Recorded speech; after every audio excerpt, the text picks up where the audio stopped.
Hello friends, a very warm welcome to my YouTube channel.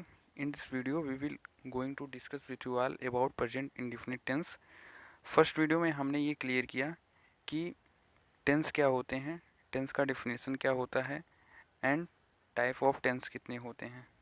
तो present tense के अंतर्गत हमारे आते हैं चार फॉर्म होते हैं। प्रेजेंट इंडेफिनिट टेंस पहला हमारा है जो आज हम डिस्कस करेंगे। फिर present continuous tense, present perfect tense and present perfect continuous tense हमारे ये चार हमारे प्रकार होते हैं। सो इन दिस वीडियो हम डिस्कस करेंगे इस वीडियो में प्रेजेंट इंडेफिनिट टेंस के बारे में। सो आप ये मत सोचिएगा कि हम आपको इस तरह बताएंगे कि जिस काल के वाक्यों के अंत में ता है, ती है, ते हैं आदि शब्द आते हैं तो क्या है प्रेजेंट इंडेफिनिट टेंस का पहचान है, ऐसा कुछ भी नहीं है। प्रेजेंट इंडेफिनिट टेंस इस वीडियो में हम बहुत ही अलग तरीके से पढ़ेंगे, बहुत ही यूनिक तरीके से।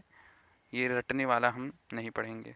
सो बिना समय को वेस्ट किए स्टार्ट करते हैं। तो यदि आप इस चैनल पे नए हैं तो चैनल को सब्सक्राइब कर लीजिए और वीडियो को लाइक भी कर दीजिए। स्टार्ट करते हैं। तो जो प्रेजेंट इंडेफिनिट टेंस हमारा है उसे हम सिंपल प्रेजेंट टेंस के नाम से भी जानते हैं। इस यूज टू डिस्क्राइब एक्शन, इसका जो काम होता है वो कोई किसी भी काम को डिस्क्राइब करने के लिए होता है, किसी भी परिस्थिति को डिस्क्राइब करने के लिए होता है। हैबिचुअल कोई आदत वाली चीज़ हो, ठीक है, आदत प्रकट करता है, सच्चाई को बताता है और जो हमारे जनरली ट्रू होते हैं, जैसे पृथ्वी सूर्य के चारों ओर चक्कर लगाता है, ऐसे सब सारे जो हमारे सेंटेंस होते हैं वो प्रेजेंट इंडेफिनिट टेंस से ही बनते हैं। ठीक है, अब हम यहाँ से आगे देखते हैं तो स्ट्रक्चर्स थोड़ा समझ लेते हैं। तो स्ट्रक्चर बहुत ही सिंपल है, आसान है। सबसे पहले हम सब्जेक्ट को यूज करेंगे, जो हमारा सेंटेंस में सब्जेक्ट होगा उसको करेंगे, लिखेंगे। उसके बाद में जो हमारा मेन वर्ब होगा, अगर वो सिंगुलर है तो उस वर्ब के फर्स्ट फॉर्म में यस या ईएस लगाएंगे, और अगर प्लूरल है तो हम केवल वर्ब का फर्स्ट फॉर्म ही रखेंगे। और फिर जो हमारा ऑब्जेक्ट होगा उसको हम जैसा का वैसा ही रहेगा, जैसे हम यूज करते आए हैं वैसे ही। जैसे एग्जाम्पल से समझते हैं। एग्जाम्पल है आई ईट, मतलब मैं खाता हूँ। तो अब यहाँ पे आई तो हमारा क्या है, प्लूरल टेंस है, प्लूरल है, प्लूरल नाउन है, सॉरी, ये आई हमारा प्लूरल नाउन है। तो इसीलिए प्लूरल नाउन जब रहता है तो वर्ब के फर्स्ट फॉर्म में एस या ई एस नहीं लगता है, जैसा मैंने आपको पहले ही बताया है। तो इसीलिए यहाँ पे ईट का हमारा ईट ही है, एस या ई एस कुछ नहीं लगा है। आई ईट मतलब मैं खाता हूँ। सी वर्क्स, सी अब यहाँ पे देखिए वर्क में एस लगा है, इसलिए लगा है क्योंकि सी हमारा जो है वो सिंगुलर नाउन है। ठीक है, तो इसीलिए यहाँ पे सी वर्क्स मतलब वह काम करता है। इसी प्रकार ही ईट्स, ही हमारा क्या है, सिंगुलर है, इसलिए यहाँ पे ईट में एस लगा है। सी वर्क्स, सी हमारा सिंगुलर है इसलिए वर्क के साथ वो एस लगा है, वर्क्स हो गया है। आगे देखते हैं तो सबसे पहले हम इसका यूज देख लेते हैं। तो इसका यूज क्या है, हैबिचुअल एक्शन को बताने में और रूटीन एक्शन को बताने में, जो हम आगे देख ही चुके हैं। यूनिवर्सल ट्रुथ को बताने में, न्यूज़पेपर की जो हेडलाइन होती हैं, किसी भी आप न्यूज़पेपर को उठा लीजिए तो हमारी जितनी भी न्यूज़पेपर की हेडलाइन हैं सब प्रेजेंट इंडेफिनिट टेंस में ही होती हैं। ये एक नई बात है जो शायद आप में से बहुत ही कम लोगों को इसके बारे में पता होगा। ठीक है, अब हम अपने ओपिनियन को बताने के लिए करते हैं, व्यक्त करने के लिए करते हैं, अपने भावनाओं को व्यक्त करने के लिए यूज करते हैं। ठीक है, और डिस्क्राइब फ्यूचर इवेंट्स, फ्यूचर में कोई भी चीज़ है, शेड्यूल है, आयोजित है, टाइम उसका हो, ठीक है, तो उसके लिए हम इसका यूज करते हैं। आगे देखते हैं। अब हमारा है न्यूज़पेपर हेडलाइन को सबसे पहले समझते हैं सेंटेंस के ज़रिए। जैसे न्यूज़पेपर में लिखा होता है पीएम प्रधानमंत्री ने साइन किया या फिर साइन करते हैं in the deal of Rafale, Rafale के डील पर। ठीक है, राफेल के डील में प्रधानमंत्री क्या करते हैं, साइन करते हैं। ये हमारा जो होता है न्यूज़पेपर के हेडलाइन में होता है। ऐसे राहुल कमेंट्स, राहुल ने टिप्पणी करता है, राहुल टिप्पणी करता है ऑन किसान बिल, किसान के बिल पर। बाइडेन विंस, बाइडेन जो है जीता या फिर जीता है द प्रेसिडेंटियल इलेक्शन, प्रधानमंत्री का जो चुनाव है उसको उसने जीता है। आगे देखते हैं। अब इसमें ये भी इम्पोर्टेंट आप सबके लिए है जैसे जो हमारे जो हैबिचुअल एक्शन होते हैं प्रेजेंट इंडेफिनिट टेंस में, उसमें अधिकतर often, usually, always, sometimes, rarely, never, every day, every week, ETC, ये एक्सेट्रा, ये सभी जो वर्ड हैं, ये हमेशा अगर मान लीजिए किसी सेंटेंस में आए हैं तो अधिकतर वो जो सेंटेंस होता है वो प्रेजेंट इंडेफिनिट टेंस ही होता है। ठीक है, प्रेजेंट इंडेफिनिट टेंस में ये सारे जो वर्ड हैं ये काफ़ी यूज होते हैं। ठीक है, अब ठीक है, और जो ऑलवेज है वो रिक्वायर्ड होता है प्रेजेंट इंडेफिनिट टेंस में, मतलब अधिकतर टेंस में ऑलवेज सबसे ज़्यादा प्रयोग किया जाता है। आगे देखते हैं, तो अब आगे हमारा है निगेटिव फॉर्म, निगेटिव रूप। तो निगेटिव रूप में जैसे अफर्मेटिव होता है तो उसमें वर्ब के मेन वर्ब के फर्स्ट फॉर्म में एस या यस का यूज करते हैं अगर सिंगुलर होता है, और प्लूरल होता है कुछ नहीं यूज करते हैं। तो अगर निगेटिव रहेगा तो हम डू का प्रयोग करेंगे, डू नॉट, शॉर्ट फॉर्म में डोंट, और अगर सिंगुलर रहेगा, प्लूरल रहेगा तो डू नॉट, और अगर सिंगुलर रहेगा तो डजंट, डज नॉट का यूज करेंगे। ठीक है, जैसे एग्जाम्पल से समझते हैं, सी डजंट लाइक स्पाइसी फूड, वो जो है वह स्पाइसी चटपटा खाना पसंद नहीं करती है। आगे देखते हैं, इसमें क्या है, डजंट लगा है, सी हमारा क्या है, सिंगुलर है, इसलिए यहाँ पर डज नॉट लगा है। ठीक है, इसी प्रकार अगर क्वेश्चन पूछने में देख लेते हैं, तो क्वेश्चन पूछने में के लिए हम सबसे पहले क्या करते हैं, अगर कोई हमारा सेंटेंस है जैसे वह खाना खाता है, तो क्या वह खाना खाता है, तो सबसे पहले हम इसका क्या लिखेंगे, अगर वह है तो वह हमारा क्या है, सिंगुलर है, तो सिंगुलर है तो उसके लिए हम किसका यूज करेंगे, डज का। तो सबसे पहले हम क्या लिखेंगे, डज। तो डज, क्या वह खाना खाता है, तो डज वह का इंग्लिश हो जाएगा ही, डज ही खाना खाता है तो ईट द फूड। इसी प्रकार यहाँ पे हम सबसे पहले लिखा है द फॉर्म क्वेश्चन, क्वेश्चन के जब रूप होगा तो यूज डू और डज यूज करेंगे हम डू और डज का एट द बिगिनिंग, आरंभ में ही। ठीक है, आरंभ में ही, ऑफ द सेंटेंस, सेंटेंस के, वाक्य। ठीक है, followed by subject and based form of verb, जो सब्जेक्ट से फॉलो किया जाएगा और वर्ब बेस्ड फॉर्म जो मेन वर्ब होता है उससे। Example, do you like coffee, क्या तुम कॉफ़ी पीना पसंद करते हो, या फिर क्या तुम कॉफ़ी पसंद करते हो। ठीक है, तो इसी प्रकार हमारा ये निगेटिव, अभी हम एग्जाम्पल से अच्छे से सभी को समझेंगे, ये तो केवल आपको केवल समझाने के लिए एक एक एग्जाम्पल है। अब आगे थोड़ा हम स्पेलिंग रूल्स के बारे में, ये तो मैं आप सभी को बता ही चुका हूँ कि बस एस या ई एस का हमको ध्यान देना है, बाकी कुछ खास इसमें है। हम समझेंगे अफर्मेटिव सेंटेंस, अब एग्जाम्पल्स के साथ अच्छे से समझेंगे।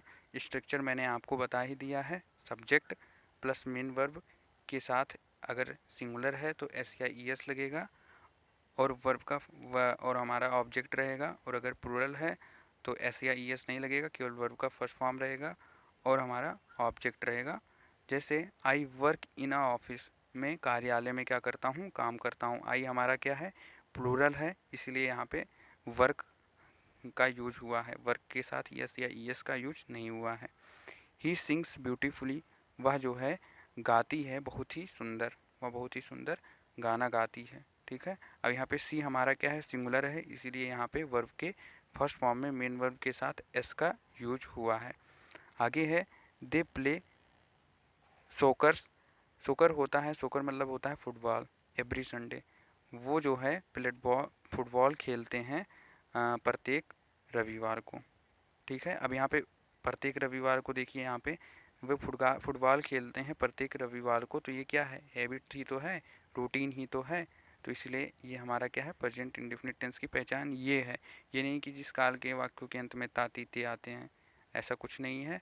हमको ये याद रखना है जो मैंने आपको बताया है कि हैबिचुअल एक्शन हो गए, जनरल ट्रुथ हो गए हमारे, ठीक है, रूटीन हो गए हमारे, कोई फ्यूचर में कोई हमारे शेड्यूल हो गए, टाइम हो गए, तो इन सबको जो प्रकट करता है वो प्रेजेंट इंडेफिनिट टेंस के आता है, ना कि तातीते आते हैं वो आते हैं। ठीक है, जैसे कैट्स लाइक मिल्क, जो बिल्ली है वो पसंद करती हैं, बिल्लियाँ जो होती हैं वो पसंद करती हैं दूध को। The sun rises in the east, ये हमारा क्या है, यूनिवर्सल ट्रुथ है। तो जो सूरज होता है वो राइजेस उगता है कहाँ, किधर, ईस्ट में, पूरब में। आगे देखते हैं, तो अब आगे हमारा है निगेटिव सेंटेंस। इसका स्ट्रक्चर हमने देखा नहीं था, तो स्ट्रक्चर देख लेते हैं। सब्जेक्ट, फिर डू नॉट और डज नॉट का यूज करेंगे। डू नॉट जब हमारा प्लूरल होगा और डज नॉट जब हमारा सिंगुलर होगा, और फिर उसके बाद में मेन वर्ब, फिर ऑब्जेक्ट जो हमारा है उसको। एग्जाम्पल से समझते हैं, जैसे I do not work on weekend. I do not work, मैं काम नहीं करता हूँ, ऑन वीकेंड, सप्ताहांत पर। ठीक है। अब यहाँ पे आई हमारा क्या है, प्लूरल है, इसलिए यहाँ पे डू नॉट लगा है। सी doesn't Singh in the shower, वो जो है वह शॉवर में गाना नहीं गाती है। ठीक है। तो वह हमारा देखिए यहाँ पे सी हमारा क्या है, सिंगुलर, इसलिए यहाँ पे डज नॉट लगा है। इसी प्रकार दे डू नॉट प्ले, वे नहीं खेलते हैं वीडियो गेम को ड्यूरिंग क्लास के दौरान। ठीक है। अब ऐसे है हमारा cats do not like water, जो बिल्लियाँ होती हैं उनको पसंद नहीं होता है पानी पीना। ठीक है, उनको पानी नहीं पसंद होता है। अब कैट्स हमारा यहाँ पे क्या है, प्लूरल है, इसलिए यहाँ पे डू का यूज हुआ है। दे हमारा प्लूरल है, इसलिए यहाँ पे डू का यूज हुआ है। ठीक है, आगे देखते हैं। तो पांचवा हमारा है the sun does not set in the north, जो सन होता है, जो हमारा सन होता है वो उत्तर में नहीं डूबता है। ठीक है, आगे हमारा है इंट्रोगेटिव सेंटेंस। अब इंट्रोगेटिव सेंटेंस में हम क्या करेंगे, सबसे पहले डू और डज का प्रयोग करेंगे वर्ब के उसके सिंगुलर प्लूरल के अकॉर्डिंग। फिर उसके बाद में सब्जेक्ट का यूज करेंगे, फिर हमारा जो मेन वर्ब होगा, फिर उसके बाद में और सब फिर जो बचेगा, और लास्ट में हम क्वेश्चन मार्क लगाएंगे। जैसे work do you work here, क्या तुम यहाँ काम करते हो। डू यू वर्क हियर, क्या तुम यहाँ काम करते हो। अब यहाँ पे यू हमारा क्या है, प्लूरल है, इसलिए यहाँ पे डू का यूज हुआ है। फिर डज सी सिंग, क्या वह गाती है। वेल अच्छा, क्या वह अच्छा गाती है। ठीक है, तो यहाँ पे सी हमारा जो है वो सिंगुलर है, इसलिए यहाँ पे डज का यूज हुआ है। फिर हमारा है next, do they play basketball on Friday, क्या वे बास्केटबॉल खेलते हैं ऑन फ्राइडे को। ठीक है, अब आगे हम देखते हैं। फिर आगे क्या है, डू कैट्स लाइक फिश, जो बिल्लियाँ होती हैं क्या वह पसंद करती हैं, क्या बिल्लियाँ पसंद करती हैं फिश, मछली को। Does the sun rise in the morning, जो सन होता है, क्या सूरज राइज मतलब उगता है, इन द मॉर्निंग सुबह में। ठीक है, अब इस प्रकार हमारा जो प्रेजेंट इंडेफिनिट टेंस है वो कंप्लीट हो गया है। एक हमारा होता है ये जो क्वेश्चन वर्ब जो हमारा क्वेश्चन वाला सेंटेंस होता है, इसमें एक होता है कि जैसे तुम बाज़ार क्यों जाते हो। ठीक है, तो यहाँ पे हमारा जो क्वेश्चन वर्ड हमारा है क्यों, वो हमारा जो है बीच में आया है। तो जब ऐसे होंगे तो हम सबसे पहले क्या यूज करेंगे, क्वेश्चन वर्ड जो हमारा होगा, जैसे तुम बाज़ार क्यों आते हो, तो क्योंकि इंग्लिश हमारा क्या होता है वाई, तो हम वाई को सबसे पहले लिखेंगे। ठीक है, फिर उसके बाद में जो हमारा हेल्पिंग वर्ब है डू या डज, सिंगुलरिटी और प्लूरलिटी के अकॉर्डिंग हम उसका यूज करेंगे। फिर उसके बाद में हमारा सब्जेक्ट होगा, फिर हमारा जो है वर्ब होगा, फिर ऑब्जेक्ट होगा। जैसे वह बाज़ार क्यों जाता है, तो हम सबसे पहले क्या लिखेंगे, क्यों का इंग्लिश लिखेंगे वाई। फिर वह है तो उसके उसके लिए हम हेल्पिंग वर्ब का यूज करेंगे डज का, वाई डज। फिर वह की इंग्लिश हम लिखेंगे ही। फिर कहाँ जाता है कि इंग्लिश लिखेंगे तो गो लिखेंगे, वाई डज ही गो। कहाँ जाता है, मार्केट जाता है, तो to market, why does he go to market. ठीक है, तुम झूठ क्यों बोलते हो, तो वाई डू यू, फिर झूठ बोलना को tell a lie, why do you tell a lie. ठीक है, तो ये भी हमारा इसी प्रकार आप आगे भी बना सकते हैं। अब हम सार देखते हैं कि सार क्या है। तो सार वही है, हैबिचुअल एक्शन अगर कहीं होगा बताना होगा, रूटीन एक्शन बताना होगा तो हम प्रेजेंट इंडेफिनिट टेंस का यूज करेंगे। यूनिवर्सल ट्रुथ बताना होगा तो हम प्रेजेंट इंडेफिनिट टेंस में बनाएंगे। न्यूज़पेपर की जो हेडलाइन होती हैं उनके लिए भी हम क्या करेंगे, वो तो हमेशा प्रेजेंट इंडेफिनिट टेंस में होते ही हैं। अपने ओपिनियन को बताने के लिए, अपने भावनाओं को बताने के लिए, अपने बिलीव्स को बताने के लिए हम प्रेजेंट इंडेफिनिट टेंस का यूज करेंगे।